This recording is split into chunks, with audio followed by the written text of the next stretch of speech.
जय श्री कृष्ण मित्रों, आज के लाइव में आपका स्वागत है।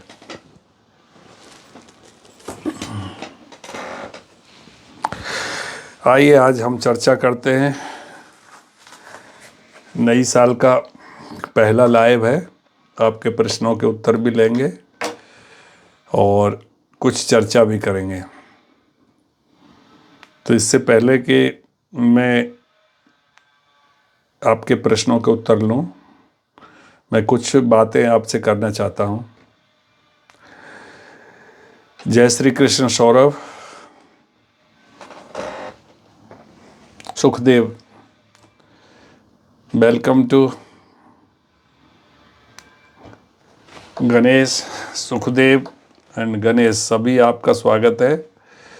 आज हम चर्चा करने जा रहे हैं आज नव वर्ष के संबंध में, क्योंकि नव वर्ष पे हमने सोचा कि चलो आपसे कुछ मुलाकात करके बातें करते हैं। गणेश जी आपका वेलकम है। अच्छा, जिन लोगों ने अभी फॉलो नहीं किया हो तो कृपया फॉलो कर लें और आपके प्रश्न जो भी पूछना चाहते हैं आप अपने प्रश्न पूछ सकते हैं। और मेरा प्रश्नों के बारे में वही सिद्धांत है कि कोई भी प्रश्न आप कर सकते हो, लेकिन ये ध्यान रखना कि आपकी कोई समस्या है जो विशेष समस्या है, उसी के लिए ज्योतिष का प्रयोग करें। लेकिन नॉर्मल समस्याओं के लिए आप ऐसे ही बात कर सकते हो कि जैसे आपके परिवार में, आपके लाइफ में ये समस्याएं चलती रहती हैं। सभी के जीवन में समस्याएं आती रहती है, क्योंकि हमारे पूर्व जन्म के कर्मों का ये फल होता है। वो कभी अनुकूल होता है, कभी प्रतिकूल होता है। कृपया मुझे कोई टाइप करके बताएं कि मेरी आवाज़ आपको मिल रही है या नहीं। यस और नो करके टाइप करें। गणेश जी, सुखदेव जी, सौरभ जी, सचिन जी, निकिता, सभी लोग मेरे को कोई एक व्यक्ति ये बताए कि मेरी आवाज़ आपको अच्छी तरह से मिल रही है या नहीं। टाइप कर दीजिए यस और नो। गणेश जी आप टाइप कर दीजिए। गणेश, सुखदेव, कोई भी, क्या मेरी आवाज़ आ रही है आपको? मैं आपसे पूछना चाहता हूं कि मैंने न्यू कंबाइन हार्वेस्टर परचेज कर ली है तो उसका योग बनता है। सुखदेव जी, ये जो प्रश्न है ना, ये आपके ऊपर पड़ता है। इनका कोई ज्योतिष से कहीं कनेक्शन नहीं मिलता। आप किसी से पूछोगे कि योग बनता है कि नहीं बनता है, ये आपके इन्वेस्टमेंट, आपके पैसे और आपकी चाहत, इसके ऊपर निर्भर करता है। इसमें ज्योतिष कहाँ से आ गया मुझे बताइए।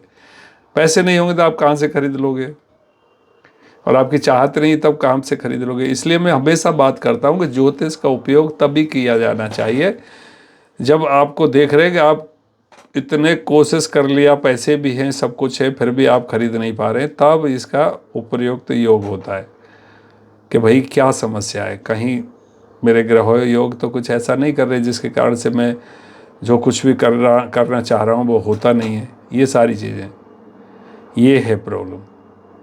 इसलिए आप ये चीज़ें ज्योतिष से कोई नहीं बता सकता। आप भले आप किसी को भी पूछ लीजिए, पैसे आप भले दे दीजिए किसी को भी, लेकिन कोई ये नहीं कह सकता आप कंबाइन मशीन आप खरीद पाओगे या नहीं और कब खरीदोगे। नो। इसलिए मेरा सभी से अनुग्रह है कि जो भी, ये क्या लिख रहे हैं, दिल्ली शादी कब होगी, 1994 है। अब ये जो प्रश्न हैं शादी कब होगी, ये सारे प्रश्न वैसे तो ज्योतिष के ही हैं। अब उनके लिए हिसाब लगाओ, कैलकुलेट करो पूरा, फिर आपको बताओ पूरा। अभी केवल एट ए ग्लेंस यहाँ से देख करके बोल दे कि तब होगी आपकी शादी, ये योग बन रहा है। अब उस योग में आप प्रयास कर रहे हैं कि नहीं, या आपके घर वाले प्रयास कर रहे हैं कि नहीं, तो उसके बाद डिपेंड करता है कि शादी होगी कि नहीं होगी। क्या हुआ? तुम्हारा भी फोटो आ गया, दे दीजिए। तो ये सारी चीज़ें आपको कहती है। ये क्या चाहता है सर, पर इससे लाभ होगा या नहीं होगा। चाहत है पर इससे लाभ होगा या नहीं होगा। अरे भैया, लाभ बिल्कुल होगा जब आप करोगे तो काम उसमें, समझ रहे हैं आप।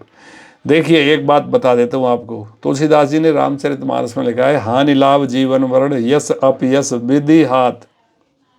इसमें ज्योतिष और मैं और कोई कुछ नहीं कर सकता। जो जिस समय नुकसान होना है वो होके रहेगा, और जिस समय लाभ होना है वो होके रहेगा, उसको कोई रोक नहीं सकता। जो पैसा हमें आना है वो आके रहेगा, जो पैसा जाना है वो जाके रहेगा। ज्योतिष इस पर कुछ नहीं कर सकता कभी भी। इसलिए हमेशा पैसों के मामले में या चीज़ों की चाहतों के मामले में कभी भी आप ऐसे निश्चित होकर के रहिए कि जो चीज़ हमें मिलनी है वो मिलेगी, उसको कोई रोक नहीं सकता। आप अपना कर्तव्य कर्म करते रहिए बस, और जो मिलना है वो मिल के रहेगा। आप लाख कोशिश से कर तो जो नहीं है पैसा वो नहीं आएगा, कितना भी कोशिश कर लो, कितना भी आप कर लो मेहनत, जितना करना चाहे उतना मेहनत कर लो, लेकिन जो पैसा नहीं लिखा है लाइफ में वो नहीं आ सकता, और जो लिखा है वो झक मार के आ जाएगा। तो ये अटल सत्य नियम है भगवान का, इसलिए कभी परेशान होना ही नहीं चाहिए। अपना कर्म करते रहो, लेकिन उस कर्म में कोताही नहीं होनी चाहिए। पूरी तरह से ईमानदारी के साथ वो कर्म करना है, और फिर उसका फल भगवान के ऊपर छोड़ दो, सारा कुछ सही हो जाएगा। गीता में भगवान यही तो सिखाया है पूरा। और गीता का ज्ञान हम लोगों के लिए तो सनातनियों के लिए इतना परफेक्ट है कि अगर हम लोग उसको पूरा जीवन में लाएं तो शायद जीवन में हमारा कोई दुख बचेगा ही नहीं। कोई नहीं काऊ को सुख दुख कर दाता, निज कृत कर्म भोग सब भ्राता। यह होता है कि कोई किसी को सुख दुख का कारण नहीं होता है, अपने अपने कर्मों के कारण हम सुख और दुख भोगते हैं। लेकिन मेरे को अभी तक किसी ने ये नहीं बताया कि मेरी आवाज़ आपको साफ मिल रही है कि नहीं। कोई यस और नो करके टाइप कर सकता है कोई? मेरे को, मैं ऐसे ही बोलता रहूं आपके पास आवाज़ नहीं जाए? बताएं कोई, यस या नो टाइप कर दीजिए कोई, आप इतने लोग जुड़े हुए हो। सुखदेव जी आप ही टाइप कर दीजिए यस और नो, मेरी आवाज़ आपको साफ आ रही है या नहीं आ रही है। प्रियंका आप बताएं, मेरी आवाज़ आपको मिल रही है या नहीं मिल रही है?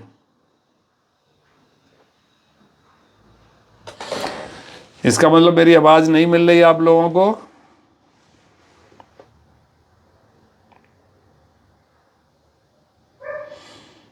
कोई लिखेगा कि मेरी आवाज़ आ रही है कि नहीं। रचना आप बताइए, मेरी आवाज़ आपको आ रही है, सुनाई दे रही है या नहीं दे रही? अगर सुनाई नहीं दे रही है तो धन्यवाद आपके लिए। 497555 आपको आवाज़ आ रही है, बहुत बहुत धन्यवाद। किसी का कोई विशेष प्रश्न है तो मेरे से पूछिए। जैसे बताता हूँ मैं आपको, किसी का जॉब छूट गया है, या किसी का जॉब नहीं लग रहा है और उसने बहुत सारे कंपटीशन दे लिए हैं, या जैसे किसी की एज जो है 27, 28 और 30 से ऊपर हो गई है, शादी नहीं हो रही है, या किसी का शादी होकर के तलाक की नौबत आ रही है, या वैवाहिक संबंध ठीक नहीं है, या किसी को बहुत कुछ दवाई कराने के बाद भी कोई रोग ठीक नहीं हो रहा है। ये प्रश्न होते हैं ज्योतिष के। अब यानी मेरी शादी कब होगी, 20 साल की उम्र हुई है, मेरा शादी कब होगी? तो वो प्रश्न आप मेरे को लिखो, मैं आपके प्रश्नों के जवाब देने के लिए यहाँ पे बिल्कुल तैयार हूँ। लेकिन वो प्रश्न होना चाहिए वास्तविक, कि हाँ मुझे ज़रूरत है कि नहीं। सर मेरी राशि कुंभ है और इसमें 2025 में क्या होगा, मैं कुछ कम करने जाता हूँ तो उसमें 70% ही सफल होता हूँ। बहुत है 70% सफलता, लोगों को तो 50% भी नहीं मिल रही। कुंभ राशि का 2025 में मार्च के बाद अप्रैल से 7.5 ही ख़त्म हो जाएगी। तो जो 70% सफलता है वो आगे बढ़ जाएगी, अगर आपका कुंडली में शनि योग कारक है तो। समझ गए? अगर योग कारक ही है आपकी कुंडली में, मैं बता सकता हूँ, जिससे कि आपको 7.5 में 70% सफलता मिल रही है, तो ये 70 का 90 हो जाएगा आपका अप्रैल से। और इस तरह से कोई प्रश्न पूछ रहे हैं, ये जो डेट ऑफ बर्थ डाल रहे हैं वो पहले प्रश्न लिखें, उस प्रश्न के हिसाब से मैं डिसाइड करूंगा कि उसका जवाब मुझे देना है आपकी कुंडली देख करके या नहीं। अगर प्रश्न वाजिब हुआ तो मैं कुंडली लूँगा आपकी, प्रश्न वाजिब नहीं हुआ, सिर्फ ये हुआ जिज्ञासा के लिए कि मेरी शादी कब होगी, मेरा भविष्य क्या है, मेरी कुंडली देख दो, तो मैं बिल्कुल नहीं लूँगा।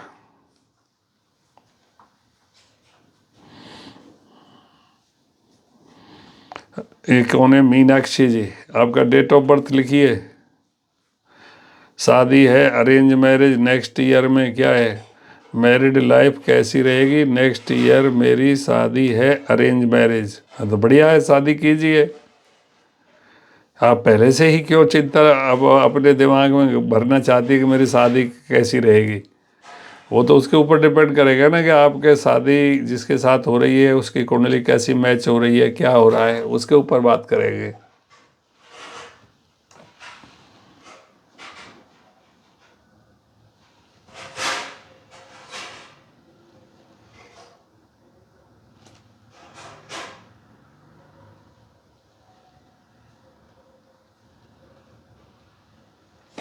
क्या हो गया? एक मिनट, बैटरी अभी जानी थी।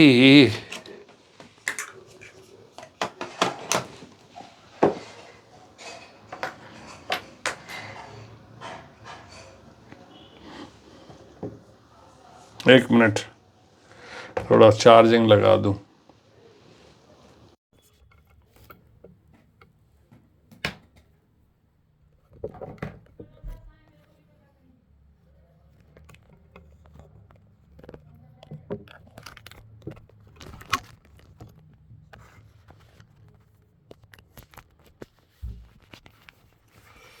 एक